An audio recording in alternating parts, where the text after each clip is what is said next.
Hello, ladies and gentlemen, it's Swissman 15, and welcome back to another Factions in Depth. Today we are doing Sicily, and this time we have a nice special guest, just as special as the other ones, I suppose. We have Procopius. Hello, Procopius. Hello, Swiss. Glad to be on with you today. So, if you want Um, to tell the people just a little bit about yourself, who you really are. okay. I've been playing Medieval 2 for, I don't know, I guess it's been 2 or 3 years now, and been doing player for about that long. And if you've played with me online, you probably know that Sicily is probably my favorite faction, or one of my favorite factions, for a number of reasons. It's cheap. Uh, compared to some other factions like France or the Turks maybe. Yeah, And I think definitely. there's a lot of hidden advantages here Yeah, and we'll be getting that into people that, and miss. welcome all of Yeah. you to Sicily. We'll be getting to that, starting with Cav. So, Okay. Procopius, are there any Cav units you'd like to discuss now? Well, I'd like to start, of course, with the Norman Knights, which are kind of a unique Cav unit, which you might not think at first.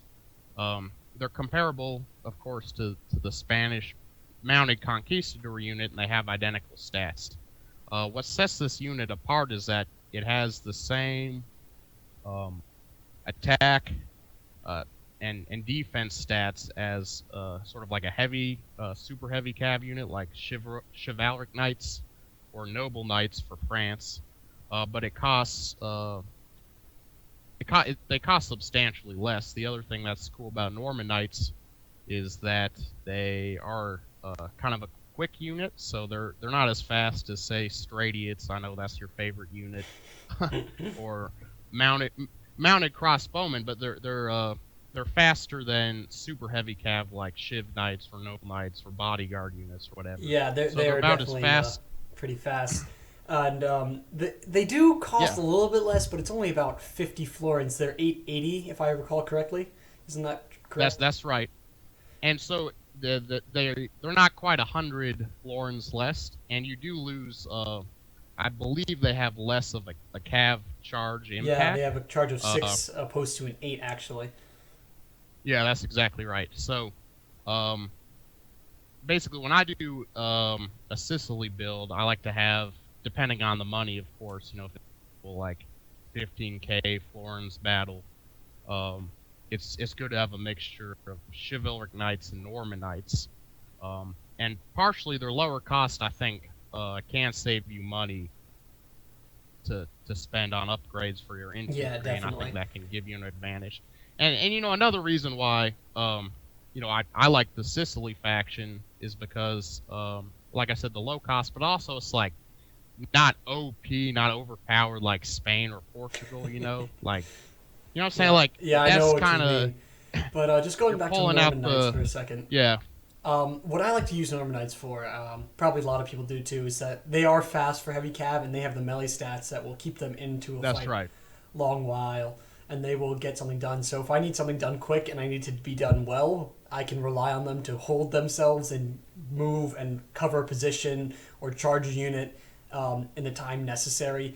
Something like Yeah, Demi Lancers, though they're a fast cav, they would never do the same thing that a Normanite could, even though they might be a little bit faster, but just not quite the same.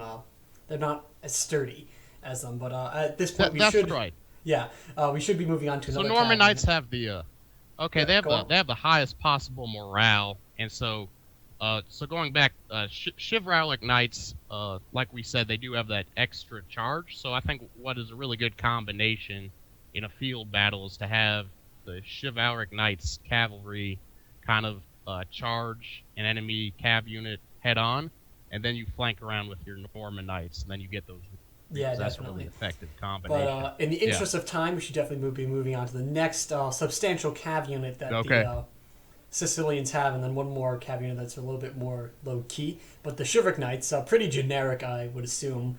But That's right. among the best of the cav, 13, 17, 8 stats, so pretty decent. Only Yeah. second to like Teutonic Knights or Mamluks or Sarsgaard. So what say you about them?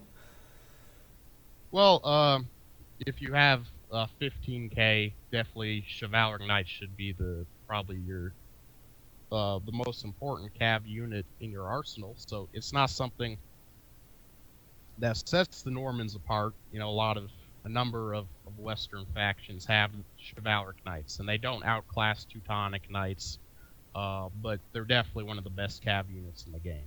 And so, Yeah. like I said earlier, those are kind of your heavy punchers. Yeah, They're definitely. the ones that you The should really anvil. be taking. Yeah, absolutely. You should be taking advantage of that heavy charge there. Not a lot of units can pack that punch. Um, and also, yeah, it's just a little bit of a more substantial unit Yeah. for sure. Just on a side note, I've seen quite a few players recently taking Knights Hospitaller as Sicily, and this bugs me to Yeah, no end because there's absolutely no point ever taking them. Because if you were going to upgrade them, they cost more than to upgrade Chivalric Knights. And if you want to save absolutely. money, So you can save money with Norman Knights, which will give you more benefit than they do. So basically, just don't get Knights Hospitaller or Knights Templar as Sicily unless you're truly estranged from rather regular and conventional and yeah, smart yeah, tactics. Knights Hospitaller. Yeah, Knights Hospitaller. They'll outclass Norman Knights in a charge, but Norman Knights have even better defense, Yeah, and just they one cost that the one little same. defense at all There's no go a long way. exactly. And Norman Knights are faster, so there's really no need to go. And like you said, like okay, Knights Hospitaller are cool because like I can't think of another cav unit you can upgrade twice for defense like that. I don't know. Can you do that for like male knights? Maybe I don't think so. But You can do them for like uh, Teutonic Knights, and that's about it. okay. Or Oh, Mamluks, but geez, Mamluks are OP that's when you do that.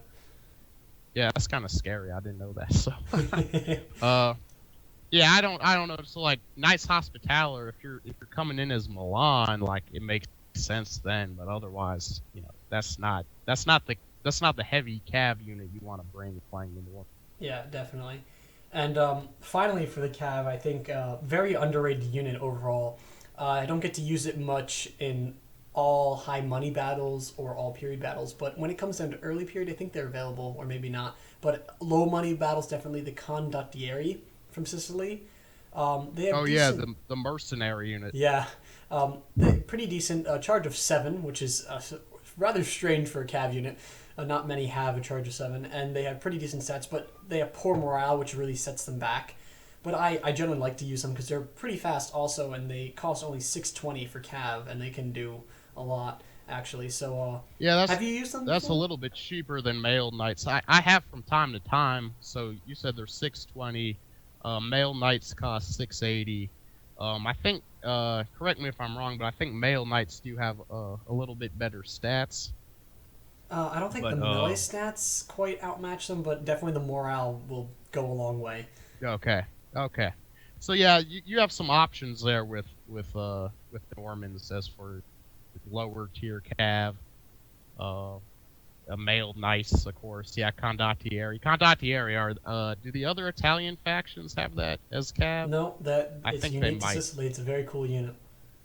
Okay. Yeah. Yeah. No, I do know what you're talking about. So I have brought it before, but I think in those situations, like say it's a game where I want to bring 7 cav. I'm Yeah, probably gonna be packing it's a a good male knight sacrificial as opposed Cav. to that. Yeah. If Uh, for just don't sure. put For it sure. anywhere. Like if you charge into crossbows, it's probably gonna route either before it gets the charge off, depending on how the crossbows shoot, or after. So it's not gonna. It's not probably for that. But maybe if you have an open flank somewhere and you just put them there, they'll get there fast and they'll do a job. And they're definitely useful in a cav fight because people underestimate them a lot of times. I've noticed, and people don't know how to handle them Hmm. because they're rather seldom seen as Sicily. So I definitely like to It's use them. true. Um, It's good you mentioned that yeah, because like we were saying, Sicily is a money saving faction. You got a lot of different options in the box there, and so that's another one of the pros to the faction, I think. yeah. So definitely a very cost-effective cav available to Sicily. On the other hand, which is a little bit strange, is their infantry. It's a bit Yes. quirky. I'm gonna go with quirky for the word. Hmm. Of course, they have the Norman Knights that are practically dismounted feudal knights, and I don't think we have to really get into them or how to use them. The dismounted Norman Knights, I mean. Well, I just want to say briefly that I've done a lot of just sort of the grassy plain field tests and then some player kind of tests, and I have seen uh, Norman knights outperform dismounted feudal knights, and again, it's one of these things that it's not shown in the stats. The stats are identical, the morale's identical, but I like to think sometimes the Norman knights have a bit of a edge on their generic counterparts. But What we like to maybe, think and maybe what is that. true tends to differ. But moving on Yeah, to the well, like I said, I performed some tests and they might be better, but some people might disagree with me. just Okay, don't moving rely on on them then. to be exponentially better than feudal knights in any regard. Let's leave They're it at not going to that. outperform. Yeah, they're not going to outperform chivalric knights. That's for sure. All things Um, being equal. So but then going on to their more unique infantry or semi-unique is the sword and bucklermen, of course, and they also have the men at arms and dismounted broken lances. So those the that's dismounted right. broken lances and dismounted broken lances and men at arms. However, the problem with those troops is that they don't have the morale, and opposed to the other Italian factions, they don't have any standard to go along with them. So I Well, typically don't bring them okay. myself. Um, Well, I I have yeah, a. go ahead. Okay, I'm sorry. Go on. Go on. No, no, Okay. no, Well, it's fine. what I was gonna. Okay. Well, what I was gonna say is that this is something interesting, and I think this is the key to Sicily that most people miss is that you're absolutely correct. Dismounted broken lances and dismounted men at arms. Those are units with both strong defense, pretty weak attack. But the reason why those two units are so often ineffective is because they have crap morale. They both have a morale of 5. But if you look at sword and buckler men, they actually have the same morale as dismounted Norman knights or dismounted feudal knights. They have a morale of 9. So all things being equal, sword and buckler men always outperform dismounted broken lances and dismounted men at arms. And I actually didn't know that for a long time because Yeah, those other two units as long have as you don't have a superior standard. defense. Yeah, Yeah, that's true. So they don't have that. The standard can be a powerful boost, but if you're playing Sicily, you don't have that in your box. And I would always say go with sword and buckler men before you. yeah, I completely agree. So Yeah. I rarely get them. If not, I might get one just to fill up my ranks if I have extra money. Maybe in a low money battle I'll get one or two, but generally sword and bucklermen are pretty cheap. But I like to give them upgrades Yeah. because they can't really last much long without it. So if you give them upgrades, It's they're true. up to 14, 20 stats. They're pretty decent. A lot of people don't expect much out of them, so they could be a little nasty punch for someone who doesn't have top tier infantry or someone who didn't upgrade their infantry. I've seen them do pretty well for Yeah. myself, and they look like Yeah. conquistadors, which is cool. So Yeah. That can have a psychological effect yes, for sure, maybe. Uh, a but shock. so another thing with the sword and bucklermen is like I said, so they got that morale of 9. So in a pinch, they can actually be line infantry alongside Norman knights, and they can hold the line for you. Which is Whereas what I broken use them for. lances, yeah, that's what you said. So and then broken lance dismounted men at arms, they don't have the morale to sustain like heavy infantry line fighting. So those are best used for like flanking or maybe supplementing your cav in a cav engagement. Yes. In my opinion. Yeah. So I think we're in agreement. If you're playing a Sicily, you want to make your main lines out of dismounted Norman knights and sword and bucklermen. And if you have any extra Yes. money, you definitely want to put the extra money into the sword and bucklers before you put in the Norman knights. I think we would agree on that also. Yeah, Unless you I want would to agree with that. Yeah. Um, and I've also done some studies. I'm sure you were planning on getting into this in a minute. Not studies, whatever. I did some practice field battles. And I found that there's really just and this is old news, but there's strong benefits to having pike units behind your line infantry. And so if you do have extra money, I think having a couple pike units can really buff up the strength of your line unit in a way Yeah. that's comparable to upgrades, For maybe the even viewers, exceeding them. however, this is where we're in contention. Now, we all know that Swissman is not Okay. much of a pike user. I think that's pretty Yep. well known is that I am not one with pikes, and except for my final battle against Vlad, which is very atypical of my performance. Um, so I've noticed people use the pike lines, and I've seen you use them pretty effectively Yes. also. Um, of course, it has its strength of if someone plays into your hands, you will win that infantry engagement hands down, and your infantry will be pretty safe from a head-on charge by some cavalry, which is very nice and Yes. convenient. But what I noticed is, at least when I fight it, what I tend to do is I will have a wider line than they do. so I can try and wrap around and break it. Which is so if you're gonna play like Procopius, you have to really be wary of someone trying to do that if they know to do that. But if you keep your flanks covered and they can't use their advantage of having wider lines to encircle yours, then you should be good using his pike and infantry tactic, definitely. I think that's a very valid criticism because when people play with pikes, they do make the mistake of, and this is a mistake I make all the time, of being kind of rigid and inflexible, and it's easy to get flanked. I think the counter to that is just having your line infantry, sword and buckler men, your Norman knights run out there and counter the flank.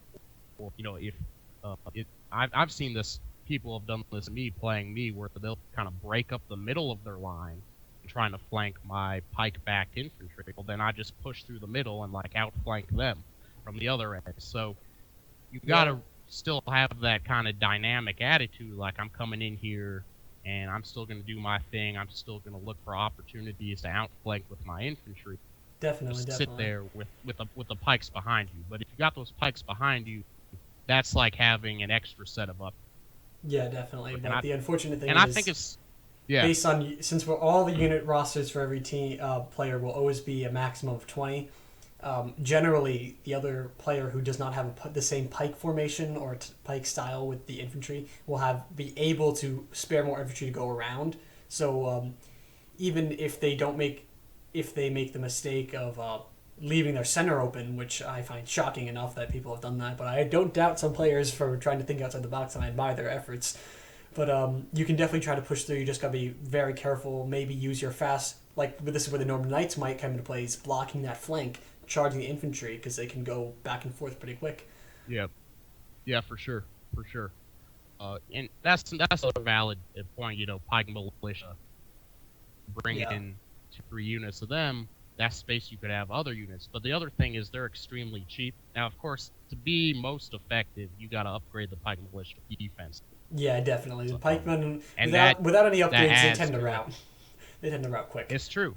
I mean, they got crap morale. They got morale of 3, which is nothing. Definitely. But they, at their base level, they cost 150. So I usually bring 3 pikes, so that's the cost of 300 total. So that's not enough to get you any kind of infantry unit. Yeah, that's 450 total. Peasant archers. Okay. So yeah, my bad. I can't add. So 450 total.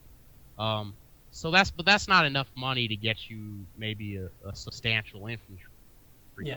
But it's can definitely really cost effective to use enhance that tactic. your line. I will attest. Definitely cost effective. Yeah. So it's got its pros, it's got its cons. So it's just something to be aware of. It's a tactic that I find very effective at times. I've seen you use it. But moving on to more bigger and better things from Sicily, is one of their greatest attributes that really sets them apart from other factions. Only one other faction can also do this, is the fact that they have Pavi's Crossmen and Pavi's Crossbow Militia, which are different units. They have the exact same stats and everything, but since you can get the 2 different types, you can get more without getting a cost increase. So what that makes Sicily very, very effective as being a balanced faction with 5 crossbows opposed to the generic 4. So that I found very useful. And when I play Sicily, I play that because I don't see any other strength that Sicily has that another faction can't do. That's why I tend to choose Sicily, especially for all period and high money battles, because the cost effectiveness kind of goes out the window when it's at 15k, unless you're using this tactic of having 5 crossbows. So what say you about this crossbow nicety? Yeah, that's another very appealing thing about the faction. For me, that comes most into play if hilly map, where having that extra crossbow really is an advantage. Like forcing opponents to come at you with very strong defensive hill. So like the Spanish. There's that one map, I think it's called like Spanish Plain, right, where there's kind of like a center hill. Yeah, and like I love to pack in extra crossbowmen for that map. That's a very popular map, and that can really be decisive in forcing you to come to you. Now, in a map like Grassy Plain, where it's very easy to rush, having that extra unit might not be so decisive. Yeah, like I said, you might have seen in my last online battle. Sorry to interrupt, but last online battle against Kipica, I chose Sicily with Yeah. 5 crossbows just to see how it would do. And it was a very close battle, mostly because Kipiko's a great player also, but the fact that I did not have a good anti-rush build did not help the matter at all. The crossbows don't do so well against the rush. But if you, It's generally true. I like to You use it gotta when I'm pull playing 'em against back. someone, one second. Against someone who I know is going to balance or can be pretty sure they're going to balance, so then I can use that crossbow advantage to force them to make a move, which makes them uncomfortable, and usually when they're uncomfortable they make a mistake. So what were you going to say? Yep. No, I mean, pretty much what you were saying. If someone rushes and you're packing those crossbowmen, pull them back. I mean, that's common sense, and have them focus on their cavalry. But yeah, you pretty much covered it. As long as we're going to touch on the Muslim archers. Oh, I'm not a fan of them. Oh well, Since it's so early period unit, I guess early period, yeah. early period battles they're definitely useful, which is In early important to say. period battles, I'm not certain, but they might be. They're not the best archer for an early period battle. They're the top 2 or, and they can be decisive. And we are running Changing low the on time course of now. the We battle. have been droning on a bit. So let's just go to your final statements on Sicily, cost and balance, and whatever you might want to say about them, and then I will say my part, and we will be on our merry way. So what are your final concluding cost, balance, etc.? What do you say? Well, like I said, I think you and I both touched on. I think the thing most people miss is that sword and buckler men outperform those other 2 heavy units that people are fond of bringing alongside the Norman. Sword and buckler beat broken lances and dismounted men at arms. As a faction, Sicily is very flexible and is very cost effective, and you just have a lot of different options for what you might want. It has some unique units, and for that reason, it's a faction I probably play the most. So it's not overpowered like people might say of Spain or the Iberian faction, conquistadors. But it's just a very cool faction, and you got a lot of different things to use for an effective gameplay. Yes. Just what I want to say is that usually you're going to use Sicily as a balanced faction, of course, with its advantage of having the extra crossbow ability. So 90% of the time you'll have that. But what's unique about that is that since anyone with a mind will start thinking, okay, Sicily equal balance is when you can really shock them with a rush. Of course, your rush won't be effective as other rush armies that are available, but the shock factor might be enough to someone who was like, okay, he's going to have 5 crossbows, I have to have 5 myself. And that might really throw them off guard and put them in a losing position. But generally, if you want to go the safe route, bring the 5 crossbows against someone who you can be pretty sure is not going to rush, because you're going to have a little bit harder time if they're rushing. And I think we both cover the fact that Sicily is super cheap in comparison to other factions like Turkey, which is the most expensive faction I've goddamn seen in a long time. Yeah, easily. Yeah, and just the balance, pretty balanced, definitely. It can do whatever you want. It can do a rush, just not as effective as other factions, but it can do it. That should be noted. So thank you, Procopius, for commenting here. I'm sure there's more that you want to touch on, and I want to touch on more, but there's interest in time. This is just an overview of the faction, so thank you for being here, very much so. All right, sounds good. Well, thank you for having me. No problem. I enjoyed talking about happy. this. Yeah. I'm happy to hear your voice. It's very fun to meet all these people, actually, with all this. So thank you all for watching. I hope you guys like, comment, and subscribe, and write your own thoughts down about Sicily. And I'll see you all in the next episode. Goodbye, my friends.